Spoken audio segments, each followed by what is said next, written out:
Meeple Nation Podcast, episode 487, our top 5 train and transportation games. Welcome, citizens, to Meeple Nation. Grab your favorite beverage, pull up a chair, warm up those dice, and join us at the game table as we discuss board games and the board gaming world. Each week, the hosts of Meeple Nation share their love for board games and the amazing memories that come from playing games with some very outstanding people. Let us now join our hosts in their natural habitat, the game table. The Meeple Nation podcast is sponsored by GameToppersLLC.com. Turn your ho-hum drum boring old dining table into an epic gaming surface by going to GameToppersLLC.com and picking up a table. These tables are made of military-grade aluminum. They're incredibly high quality, and you can get mats and a whole bunch of accessories that go with them. Turn your regular old game room, game surface into an amazing gaming experience. Go check them out. We love our Game Toppers. We play on them all the time. We're recording on them right now. We know you'll love them too. So go check them out. GameToppersLLC.com. So the Meeples of the nation say, play more games, play more games. The host of the nation says, write more blogs, write more blogs. It's as far as I got. I thought I could do something on the fly. The visitors of the nation say, share more Instagram. The hosts of the nation say, find more patrons. And you can do all this at meeplenation.com. We have an awesome website that is full of blogs. It's full of pics from our Instagram feed. It's got a link to our Patreon site where you can become a member of the nation. Join us there. Join us on our Facebook group, Meeple Nation Off Air, where we discuss a wide variety of subjects. But that's going to be your best spot to reach out to talk to us and let us know about games that you're playing, games that we're playing, and highlights that we have. MeepleNation.com is a great resource to use and lots of stuff to make the wheels on the bus go round and round. We are the hosts of Meeple Nation. I'm Nathan Howard. I'm Dave Holliday. I'm Andy Holliday. And I'm Douglas Stewart. And this week we are discussing each of our top 5 train and transportation games. Last week we discussed a bunch of games in this genre. And this week we each select those few that made it to the top. So with no further preamble, Nathan, get us started. What was your number 5? So my number 5 is a train game. So this, just to clarify, these lists are combined. They're not separate. It's all inclusive. So my number 5 is a train game called Transamerica. This is a 2 to 6 player game. Plays in about 30 minutes. It's a game that I've had great success getting my kids to play, my aging mother to play. It's simple to teach and to be able to get people to sit down and play the game. And it plays over several rounds until one individual falls off the end of the track. You have 5 colors represented on different regions of the map of the United States, and you're trying to connect each of those 5 locations with track. And as you merge your track with somebody else's track, you can then extend onto the end of their track. This is a game that I've had a huge success playing and teaching, and Transamerica has been one that is easily made my top 5. And this is another classic game going way back to 2001. It's actually a game that's still readily available, so you can find it on Amazon or several game stores that are out there. But Transamerica made my number 5. Awesome. Dave, what was your number 5? My number 5, I have a feeling we're going to hear a lot more about it in a little while, so we're just going to pass it for now. All right, my number 5 is a game based on the TV series Firefly and the movie Serenity, and that's Firefly the game. This is one that has been kind of a group favorite for a lot of years. It's also one that I've owned for a long time, and I don't think I've ever played my own copy. No, I've played my own copy one time. We're usually playing Nathan's copy because he has all the expansions and I don't. But it's a pickup and delivery. You also get to buy ship upgrades and crew members, and you have goals that everyone's trying to achieve, and the first player to achieve the goals wins the game. So you're traveling from planet to planet throughout the systems, the different systems on the map, and there are different jobs you can stop and get. It is a fun game. Last time we played, it just ended. All of a sudden, I was a little disappointed actually, because like all of a sudden the game was over. I'm like, oh my gosh, I didn't get a chance to do anything. I kind of felt like Dave a little bit. This is not a race for the galaxy. I didn't say that, but I felt it. So Firefly the game was my all-time number one for many years. It's since fallen off and probably fallen off my even my top 5, but I still very much love this game. In fact, 10-year anniversary of this game is just this year, and Gale Force 9 has done a campaign on GameFound that's I'm sure is over by the time this episode is releasing. But you might be able to access that through their late pledge. It gives you some new cards, gives you some new content, gives you a nice, there's some upgrades that allow you to have a new mat that has placeholders for all the cards, encompasses the whole damn verse, and is conducive to be able to take up all your table space and be able to play the game there. I've always had a huge affinity for Firefly, the TV series, and Serenity, the movie, and this game just takes that theme and puts it perfectly, in my opinion, into a board game. One of the few games that has so well managed that transition to a board game while embracing that theme. Yeah, I wish that other implementations of different video games or movies or whatever, right, were implemented as well as Firefly has been. It, like you said, Nathan, it was very well done. I've mentioned this on the podcast before. Whenever there's something that's based on a video game or a movie that I really enjoy, Star Wars in particular, or like a Marvel theme or something, I'm always very leery and gun shy about buying anything just because of that nerd tax that you're afraid you're gonna pay for, and that's just gonna be a skin on kind of a crappy game. But Firefly does not fit into that category. It's actually a really great game. Well, I love Firefly, and I now have 2 people I know who own it. I really want you to teach it to me. Oh, Have you've you still not never played played this? it? No, I keep waiting for you guys to get it out. Everyone talks about how beloved it is, and I haven't seen that love yet hit the table. So It really is good. You're going to love it. cool. Now I love it. You will definitely get a chance to play it after the content comes out, but hopefully we can get it to the table before content comes out, because it is a game that is one that I like to play right at 3 players is that sweet spot. 4 players if everybody knows the game very well, or at least 3 of the players know the game very well. Well, sounds like a really great future party. My number 5 is also higher on somebody else's list, so we'll skip it for now. So back to Nathan's number 4. Feels like we're going through this list very quickly, but I think once we start reaching those duplicates, I think we'll have a lot to say. yeah. So my number 4 is a game that we got to play at BGG Con, and this is a game called Wormholes, and I was super excited to pick this up after our play, and I think, you didn't get a chance to play it, right, Doug? No, I left that last day. I went to visit my parents, and so and that's when you played this, so I'm looking forward to it. I know you guys picked up a copy, right? Yes, yeah, I have a copy just right over there. Wormholes is taking people, you're taking passengers and you're transporting them from, they're like on a travel, and you're taking them from one end of the universe to the other end, and you do this by jumping through wormholes. And so the center of the game begins with a central hub where those wormholes begin, and then you can start to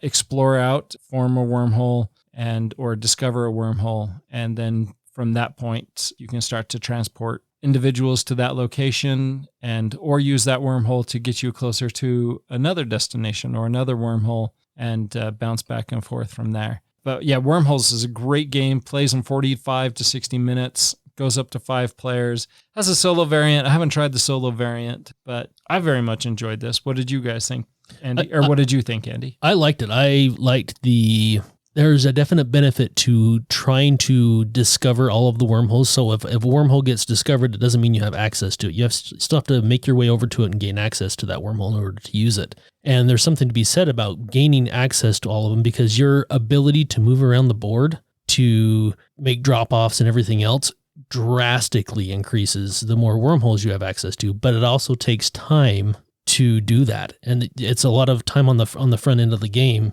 but the dividends from it can be huge. I remember when I don't think I gained access to everything. I think I won the game we played at BGG, but I really enjoyed the puzzle aspect of trying to figure out exactly the route to take and which wormholes to jump through in order to best fulfill all the cards that I had. It was a lot of fun. And, you try to jump over and try to gain access to a wormhole when you're close to it, or, try to plan it so you're not wasting a lot of movement. I think there's a lot of forward thinking in that game, which I really liked that aspect of it. Wormholes was great. I very much enjoy my plays of it. We should get you, and Dave, you haven't played it either, right? I still not know. Yeah, we should get both of you the opportunity to play that game instead of hoarding these games to myself. Talking about all the games we haven't played is becoming a tale as old as time for Meeple Nation. It really is. We've Indeed. got to have some game days. We need to schedule more game days, guys. I'm not sure you're able to say the tale as old of time. Tale as old as apparently time. you can't say it at without all. singing it, Doug. Tale as old as time. Thank you. I am no Angela Lansbury. So the fourth game on my list is also going to be a little skip-a-loo. And that fourth game on your list is one that was on my games I wish I hadn't been tucked into. Which is really a shame, and we're going to talk more about that when we get to it. Hopefully you can change my mind, because I probably should try it again. I think your mind would be changed. I really do, because it really is a great game. Well, let's talk stop about it when we get talking there. All right. Andy, number 4. My number 4 is Merchants and Marauders. This is one we've talked about previously on the podcast. It's a kind of a pirate-themed game. It's set in the Caribbean, and you are picking up from the different islands and dropping off. Now, you can play the role of a merchant, or you can choose to be a marauder or a pirate. And if you choose to be a pirate, then your chances of getting the different factions. So there are the Dutch, the British, and I believe the French and Spanish that are also sailing around the Caribbean. And if you are pirating, you may become wanted with some of these different countries, and you can be hunted down. But overall, it's a great game. There's a lot of aspects to it that I really enjoy. I like the pickup and delivery games anyway. They're just fun. This has a more of a nautical pirate theme to it, which is right up my alley. So yeah, this one definitely struck home for me. Yeah, with pirates, no surprise that it's on your list. Yar. Doug, tell us about number 4. All right. Well, my number 4 is, I think it's the only Ticket to Ride title on any of our lists, but it is Ticket to Ride London. This is my favorite way to play Ticket to Ride. It's one of the mini boxes. It can be played in 20 minutes. It has a nice little map of London. And instead of using trains, it uses the double-decker buses, which is fantastic. And then it also just adds a little tiny twist that's super easy to wrap your head around, but I think adds a lot to how you play the game. And that is, it just adds regions. So if you can connect to all of the spots, the stops in a geographical region, you get a little region bonus, multiple points. As you know, there's some that are worth 1, 2, I think 3, 4, and 5. So my wife and I, this is one that we really bonded over, because after I pick this up, we just get it out and seriously in 20 minutes. And we usually play like 2 or 3 games, in a setting, but we really bonded over playing Ticket to Ride London. Fantastic way to play, super easy to set up, hand each player their little double deckers, shuffle the cards, and play really quickly. I think this is, in my opinion, the best version of Ticket to Ride. Yeah, it compares to the Ticket to Ride New York, but like you said, this one has the double-decker buses. Yep, which I would take over the taxis any day. All right, we're on number 3, Nate. So my number 3 is Great Western Trails. And I have enjoyed this game. I've enjoyed the original version. I've enjoyed the second edition version.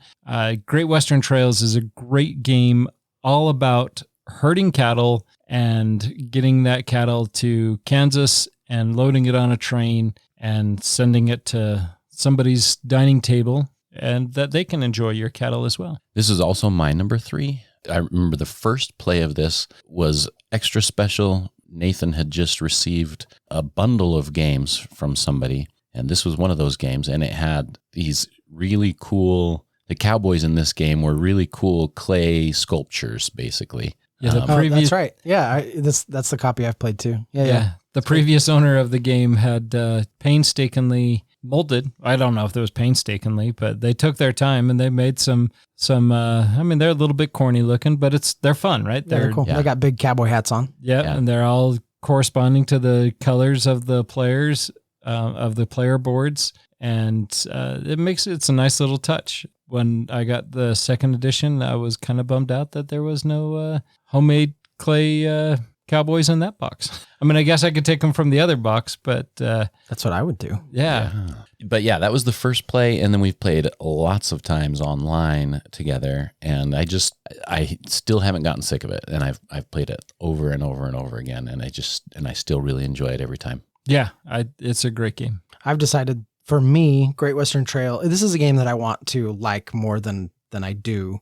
I think that the online implementation actually ruined this one for me. I think this is one I need to play at the table, and especially with somebody who can kind of answer some of my more, detailed questions and explain some of the nuance of how to score and really kind of, I get kind of lost on the online implementation with bringing those scorecards into your hand and what you're supposed to do with them and what the strategy really is for purchasing cattle and some of those things. So I want to like this one more. And I think if we actually got it to the table more, I would like it a lot. Yeah, you and I have had that conversation, and I agree. I think you would too. And it would be a lot easier sitting around the table to be able to ask those questions and have Andy not answer you because he doesn't want you to buy his cattle. No, the first play of this, like I totally thought I was doing really, really well, and Andy just smoked us. All he did was buy cattle, and he killed us. Yeah, I've seen a lot of people run away with it if people aren't actively also engaged in the buying of the cattle. Any player who is allowed to just consistently buy cattle tends to run off with the game. Well, I think what's great about this is that there's not just one way to win, right? It's not, I have to buy cattle and go that route, right? I mean, there's certain things you can't ignore per se, but like I know, Nathan, you focus a lot on culling those starting cards, right? Right. And that can be huge when you get to Kansas City and you're shipping your cattle off, because you're able to ship it far further down the track and get more points for your cattle than someone who has those starter cards in their hand. I mean, there's so many ways to score points. There are a lot of strategies in it. There are strategies with which workers you place, whether you want an engineer or are you going to get a cowboy. There's a lot of nuance to it, and there's a lot to it, and it's really fun. I like the fact that you're able to try different things, and it's not just a two-dimensional game. Yeah. I mean, yeah, you can progress down that track and get to those stations and claim more of those stations. And the further you get down the track, the higher value those stations get. And then there's a great expansion for this that I actually haven't played. I own it for the second edition as well. And I haven't incorporated that. But Doug, we need to get you to play it at the table in its vanilla format before we start adding in expansions. Yeah, I would love that. And I like the game enough that it is sitting on my shelf of shame. I have purchased it. I want to play it. I want to dive in. But yeah, just need to have somebody coach me a little bit. Andy, what's your number 3? My number 3 is on Dave's list, further up his list. So I'm going to digress. Okay, well, my number 3, which I will be the very first to admit is a little bit of a stretch, it is Scythe. And Scythe is not necessarily a train or a transportation game. However, the sort of transportation of your goods and your workers via your mechs is a really important part of playing Scythe. And if you throw in the Wind's Gambit, where you've got the big mechanical airships, that transportation component of Scythe becomes really critical, especially with that expansion. There are different tiles that come out that sort of dictate how those play. And if the right tiles come out, you can really use those to great effect when it comes to the transportation side of the game. So my number 3 is Scythe. And I again, fully know that's a bit of a stretch, but I really love that transportation part of it. It's part of the puzzle of playing that game efficiently, is making sure that you can move all of your workers and materials around on the board in a quick and efficient manner. I really like Scythe for that reason. I enjoy Scythe. I think I need to play it again after playing it the last time. The last time kind of left a sour taste in my mouth, but I would very much like to get it again. Kind of felt like Richie found a Dave loophole and just kind of took advantage of the game. And he was just always right there before me. Anytime I was getting ready to do something, he was pulling that rug out from under me. But I would very much like to try it again and see if I can have a different feel for it, because the game is very good.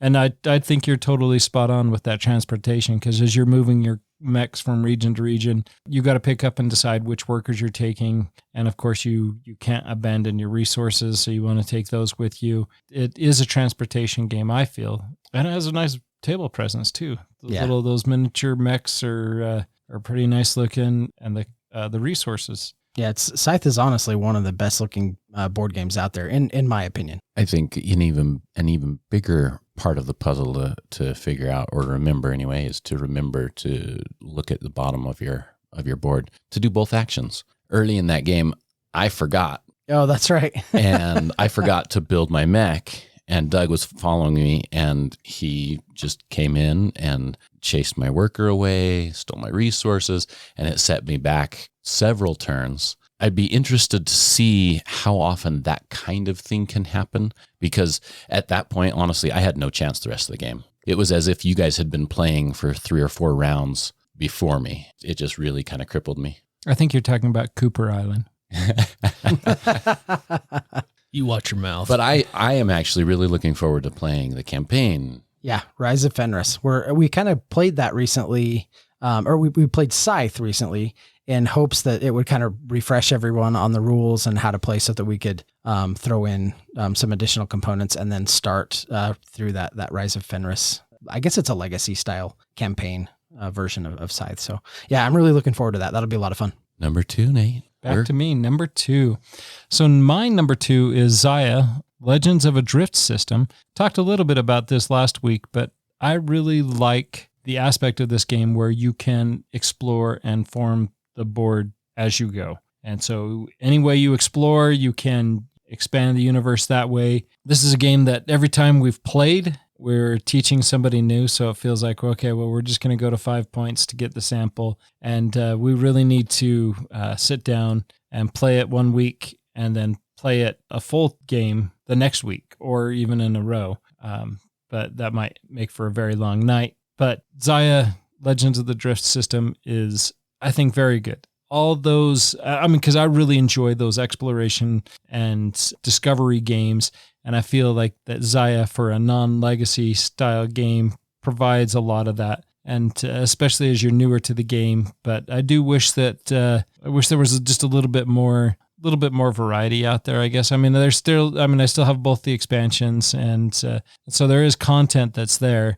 I guess I just get stuck on that description that everybody calls it a sandbox game. And if you're going to call it a sandbox game, it should have more discoverable potential than it has. But that's a minor defect, and that's probably just a Nathan defect more than anything. You know, one thing I liked about it, and you mentioned, Nathan, that you're discovering the board, right? And you're laying out tiles, and you mentioned last week that no 2 games are the same, right? The board layout is completely different every time. I think that is one of my favorite things about it.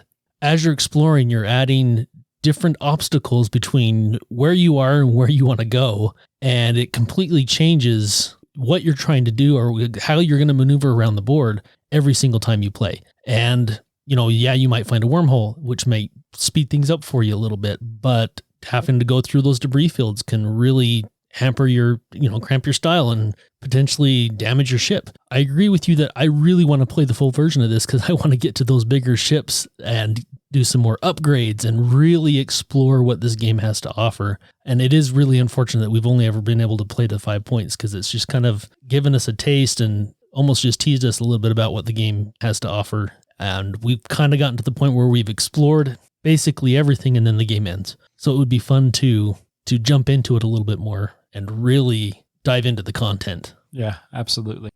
My second favorite train game is the same as Andy's third. And it's not, like, as I think about it, it's not that it's the most mechanically like, oh, this is the greatest mechanics or the greatest theme or anything like that. Really, I think more than anything, it's just the nostalgia. This for quite a while was probably my favorite game of all games.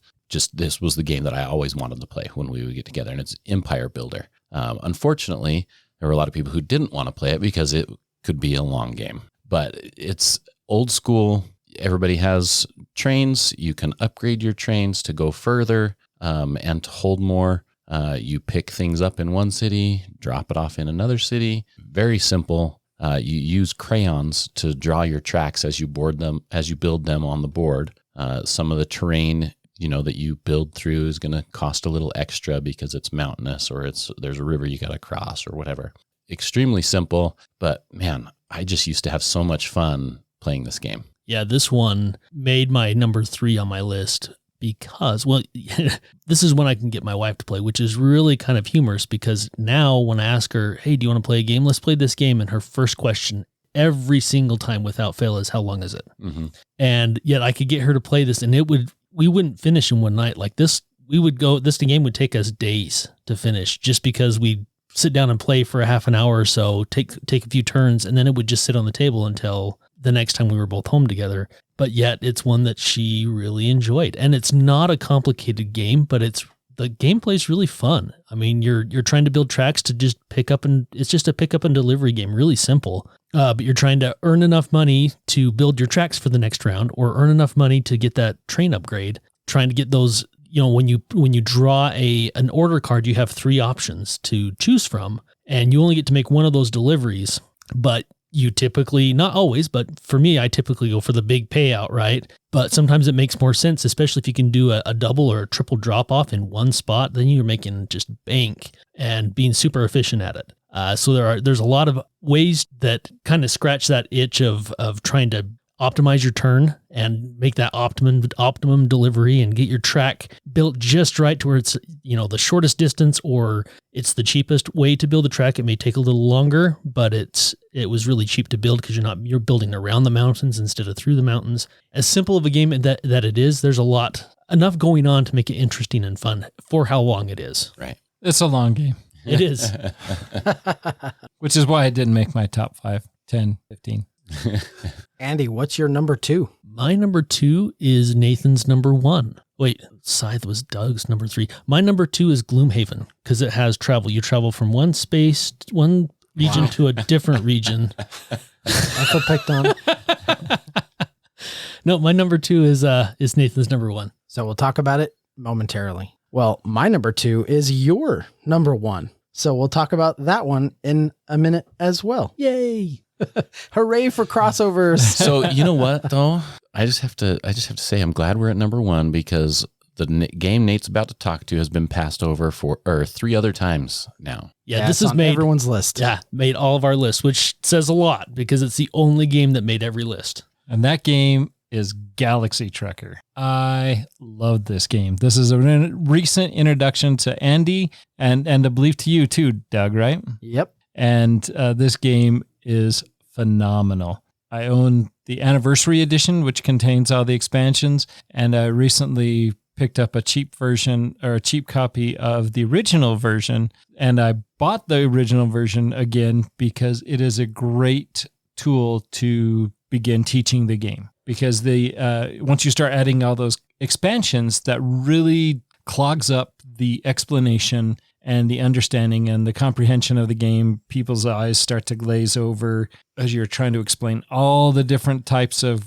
junctions that you can do on your ship, and all the little nuances that are there becomes very, very much a fire hose consumption. But Galaxy Trucker is a game that's played over 3 rounds, 3 races, where you're building your ship. Everybody's going to start the game in a frenzy with a table full of face down tiles. They're going to reach in, grab one of those tiles, pull it over to your board, and see if you can use it on your ship. If you can't use it on your ship, you throw it back out to the table face up now, and then grab a new tile until one player has completed their ship or has decided that their ship is completed enough. Then they will start the sand timer, and depending on which round it is, everybody else will have until the sand timer expires to complete their ship. And then you will look at your ship, and you will have somebody else look at your ship to verify that your connections all work, because each side of a tile has a connection type. Well, I guess not each side, but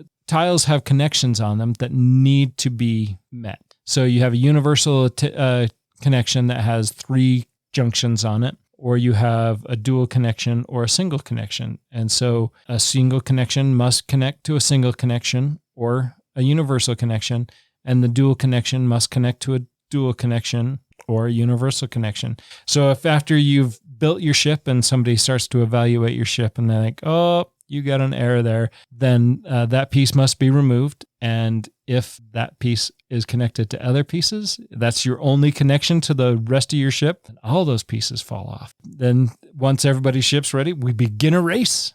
We go out there and we're going to go through asteroid fields.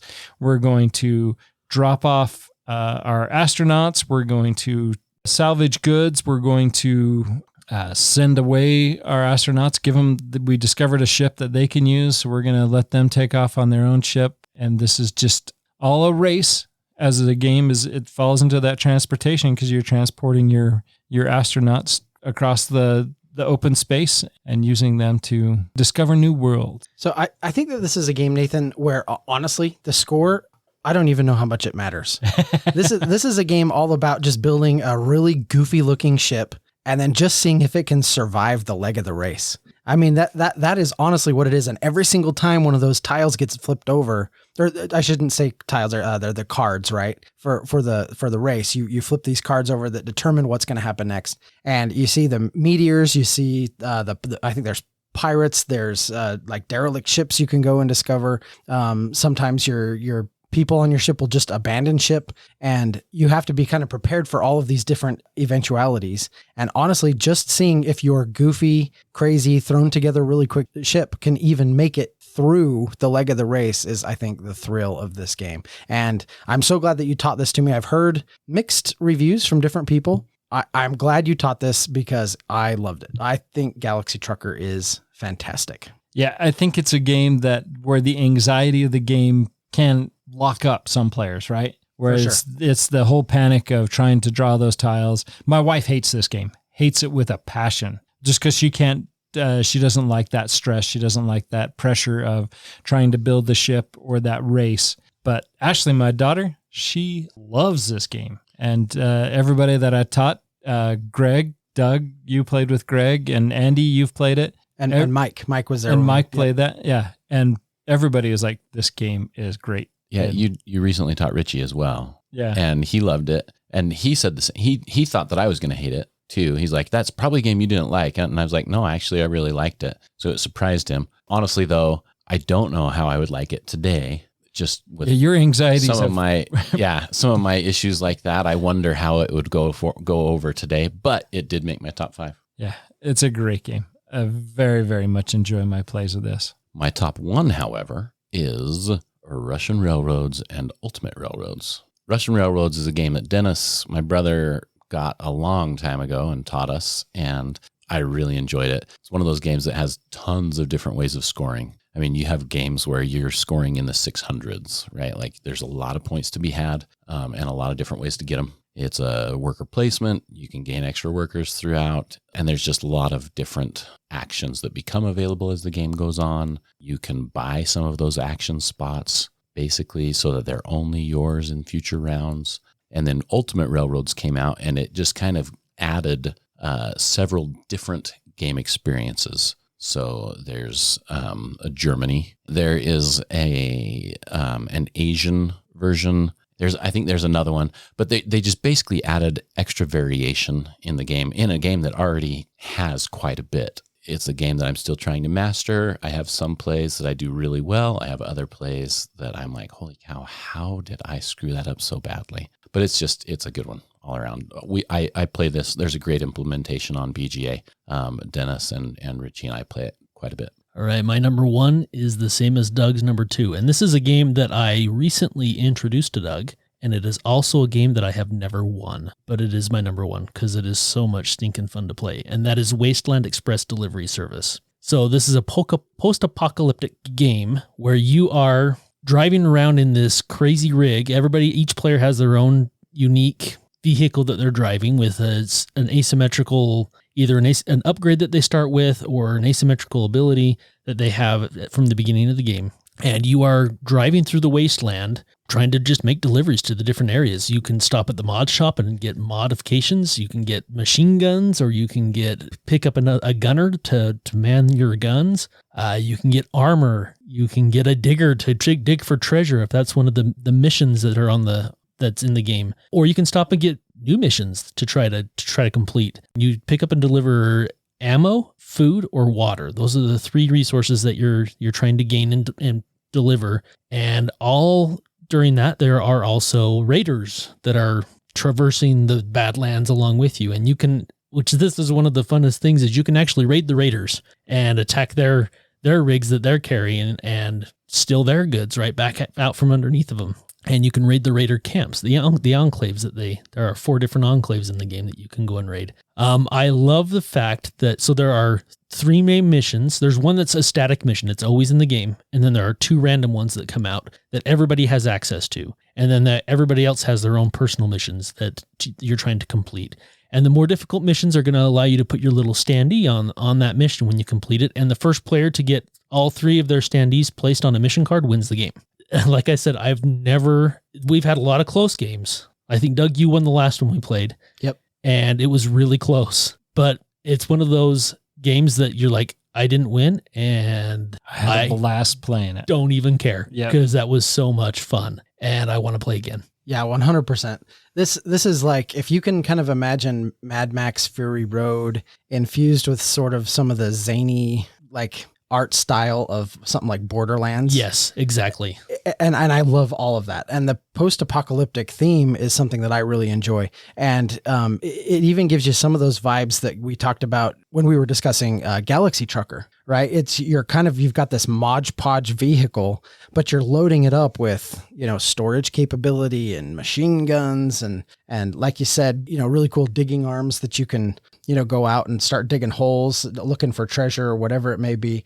Or, you can just go all offensive and go try to take the big bad guy down at the bottom of the map out. You know what I mean? And like you said, raiding the raiders and just sort of the puzzle. There's a really, really important sort of efficiency puzzle. And I love that type of puzzle in a game. Yeah, this really fired on all cylinders for me. And I was having a blast the whole time. And I didn't care whether I was winning or losing. In fact, it only came down to that last, turn or 2 where I was like, oh, I'm here at a depot. I could just load up on guns and go try to take out the big bad guy. And it wasn't even until that point that I thought I had a chance at winning, but I was just loving the game. Yeah, that was, I believe myself, Richie, and you were all within 1 or 2 turns of ending the game. So it ended up being really close. Like you said, there's that puzzle aspect of it. There's radiation areas that it can be very efficient to move through the radiation zone because it's just that each tile is divided into different zones. Well, a radiation tile is one big zone. So it's super easy to move through,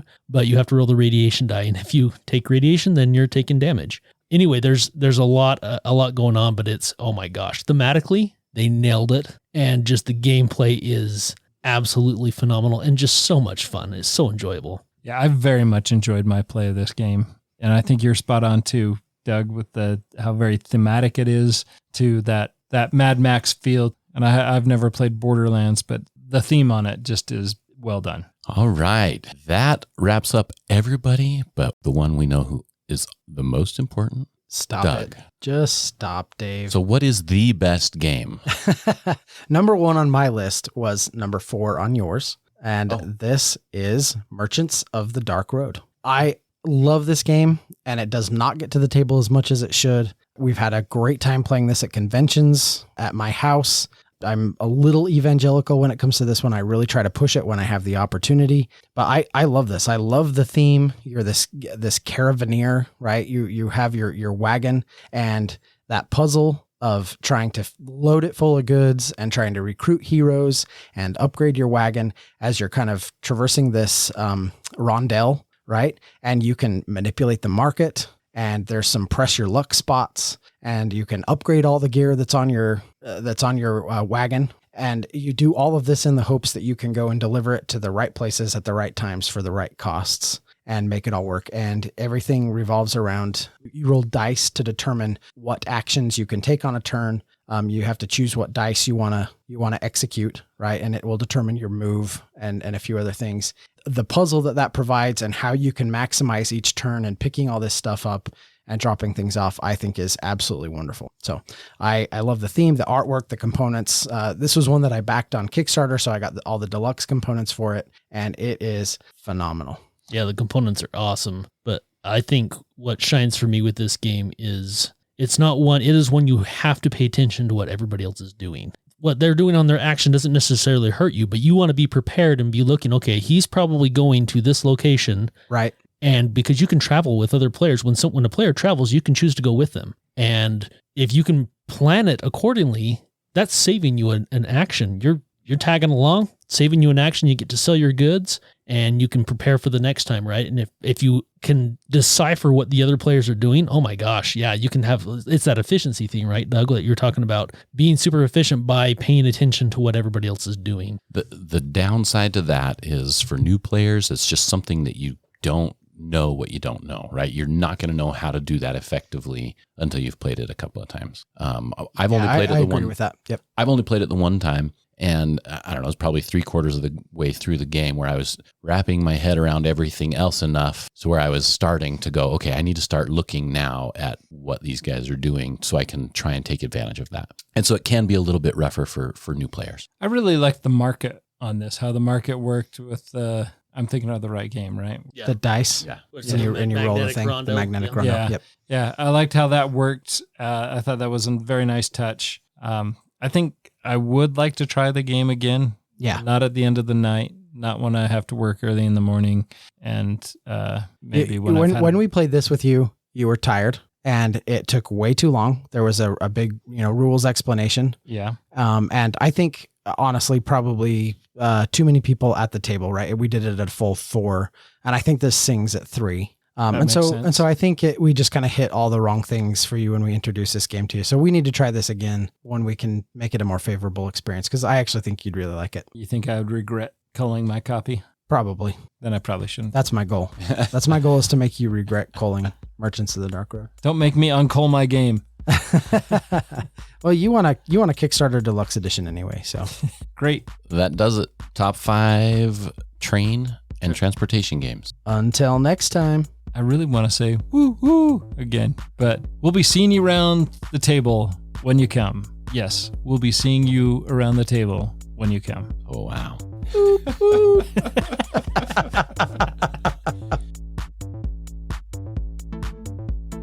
Thank you for listening and being a part of Meeple Nation.